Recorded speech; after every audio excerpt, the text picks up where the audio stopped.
বলছেন মিরাজ। সাল 2020।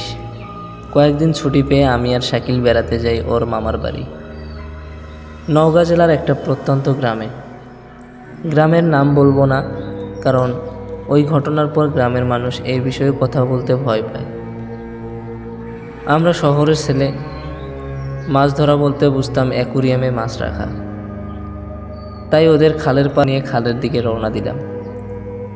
খালটা বেশ গভীর, চারপাশে ঘন ঝোপ, পানি কালচে সবুজ, চারদিকে শুনশান, শুধু পাখির ডাক আর মাঝে মাঝে ঝোপ নড়ার শব্দ। আমরা 1 ঘন্টা ধরে জাল ফেলে চলছিলাম, কিন্তু মাছ খুব একটা ধরা পড়ছিল না। হঠাৎ এক জায়গায় জাল এত শক্ত টান দিল, আমরা প্রায় পড়েই যাচ্ছিলাম।